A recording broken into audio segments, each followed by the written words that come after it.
ଲୋକଙ୍କ ପାଇଁ ଏବେ ବି ଅପହଞ୍ଚ ସରକାରୀ ଯୋଜନା। ଆଜିର ଆଧୁନିକ ଯୁଗରେ ସୁବିଧାର କୋଷ ଦୂରରେ ଅଛନ୍ତି ଅନେକ ଜନସାଧାରଣ। ଚାକଚକ୍ୟ ଭରା 5G ଦୁନିଆରେ ଅନ୍ଧକାର ଭିତରେ ଟିକେ ଆଲୁଅ ପାଇବା ବି ଏବେ ସ୍ୱପ୍ନ ହୋଇ ରହିଯାଇଛି ଏମାନଙ୍କ ପାଇଁ। ନା ବିଦ୍ୟୁତ ସୁବିଧା ଅଛି, ନା ସ୍ୱାସ୍ଥ୍ୟ, ଶିକ୍ଷା, ଗମନାଗମନର ବ୍ୟବସ୍ଥା। କେବେ ସୁଧୁରିବ ସ୍ଥିତି? କେବେ ମିଳିବ ଯୋଗ୍ୟ ହିତାଧିକାରୀଙ୍କୁ ତାଙ୍କ ଉଚିତ ହକ୍? ଭୋଟ ସମୟରେ ମାଳମାଳ ନେତା ମନ୍ତ୍ରୀଙ୍କ ଦେଖା ମିଳେ, ପ୍ରତିଶ୍ରୁତି ବି ମିଳେ। ଭୋଟ ସରିଗଲେ କାହାର ବି ଛାଇ ପଡେନି। ମୁଣ୍ଡ ଉପରେ ନିର୍ବାଚନ ଥିବାବେଳେ ଏହି ସମୟରେ ନିଜର ହକ୍ ପାଇଁ ଓଳି ବସିଛନ୍ତି ଏବେ ଗ୍ରାମବାସୀ। ନିର୍ବାଚନ ଯେତେ ପାଖେଇ ଆସୁଛି ସେତେ ସରଗରମ ହେଉଛି ରାଜନୀତି। ଆଜି ପର୍ଯ୍ୟନ୍ତ ଗାଁକୁ ରାସ୍ତା, ପାନୀୟ ଜଳ ସମସ୍ୟାର ସମାଧାନ ନ ହେବା ଯୋଗୁଁ ଆଗକୁ ଥିବା ନିର୍ବାଚନରେ ଭୋଟ ବର୍ଜନ କରିବା ପାଇଁ ନିଷ୍ପତ୍ତି ନେଇଛନ୍ତି ଗ୍ରାମବାସୀ। ଏଭଳି ଘଟଣା ଦେଖିବାକୁ ମିଳିଛି ରାୟଗଡ଼ା ଜିଲ୍ଲା କଲ୍ୟାଣସିଂହପୁର ବ୍ଲକ ଧମୁନିପାଙ୍ଗା ପଞ୍ଚାୟତ ରାବୁଗୁଡ଼ା ଗ୍ରାମରେ। ଏହି ଗ୍ରାମରେ ପାଖାପାଖି 30 ଘର ଥିଲାବେଳେ ଜନସଂଖ୍ୟା 200ରୁ ଉର୍ଦ୍ଧ୍ୱ ହେବ।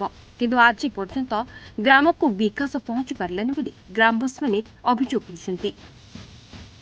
ସ୍ୱାସ୍ଥ୍ୟ, ଶିକ୍ଷା, ଗମନାଗମନର ବ୍ୟବସ୍ଥା ସହ ସରକାରଙ୍କ ବିଭିନ୍ନ ଯୋଜନା ପାଇବାରୁ ବଞ୍ଚିତ ହେଉଛନ୍ତି ଗ୍ରାମବାସୀ। ନିର୍ବାଚନ ଆସିଲେ ନେତା ଆସନ୍ତି, ପ୍ରତିଶ୍ରୁତି ଦିଅନ୍ତୁ, ପରେ ଭୁଲି ଯାଆନ୍ତି ବୋଲି ଗ୍ରାମବାସୀମାନେ ଅଭିଯୋଗ କରିଛନ୍ତି। ପାଣି ନାହିଁ, ରାସ୍ତା ନାହିଁ ବା।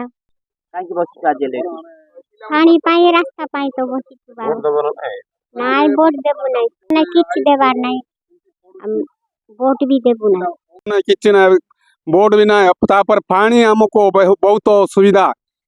କିଛି ବିଦ୍ୟୁତ କିଛି ଆମକୁ କିଛି ଅସୁବିଧା କରୁଛନ୍ତି। ଆମକୁ ସିଂହପୁର କେତେ ରାସ୍ତା ଥିଲେ ଆମକୁ ଅସୁବିଧା ହେଇଥାଏ।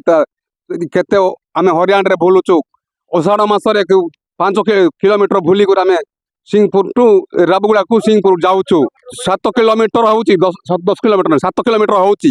7 କିଲୋମିଟର ଆମେ ବୁଲିକରି ଯାଉଛୁ। ଆମେ କେତେ ହରିୟାଣାରେ ପିଲା ଜିଲ୍ଲା କୁ ଜ୍ୱର ଦୁଃଖ ହେଲେ ମଧ୍ୟ ମେଡିକାଲରେ ଗଲେ ମଧ୍ୟ ଆମକୁ ଗାଡ଼ି ପହଞ୍ଚୁ ନାହିଁ, କିଛି ନାହିଁ ଆଜ୍ଞା। ଆମକୁ ବହୁତ ଅସୁବିଧା କରୁଛ।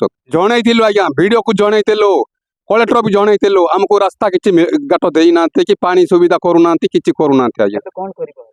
ଏବେ ଆମେ ଭୋଟ ପାଇଁ ଆମେ ଯିଏ ଆଇଲେ ବି ଆମେ ମାନବୁ ନା ଆଜ୍ଞା। ମନ୍ତ୍ରୀ ଆଇଲେ ମାନବୁ ନାହିଁ, କିଏ ଆଇଲେ ମାନବୁ ନାହିଁ, ଭୋଟ ଦେବୁ ନାହିଁ ଆଜ୍ଞା।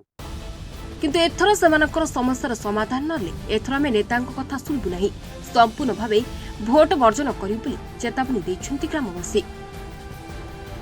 ଆମ ଗାଁରେ ରାସ୍ତା ଯିବା ପାଇଁ ଆମକୁ ସ୍କୁଲ ଯାଉଛୁ ନା, ସ୍କୁଲ ଯିବା ଆମକୁ ବର୍ଷା ମାସ ହେଲେ ଏତେ ଦୂର ବୁଲିକିନା ଯିବା ପାଇଁ ପଡୁଛି। ଗାଁରେ ଗୋଟେ ବ୍ରିଜ ନାହିଁ କା ବ୍ରିଜ, ସେଥିପାଇଁ ଆମକୁ କଲ୍ୟାଣୀ ନଦୀରେ ଗୋଟେ ବ୍ରିଜ ହେଲେ ଆମକୁ ସ୍କୁଲ ଯିବା ପାଇଁ ସୁବିଧା ହବ।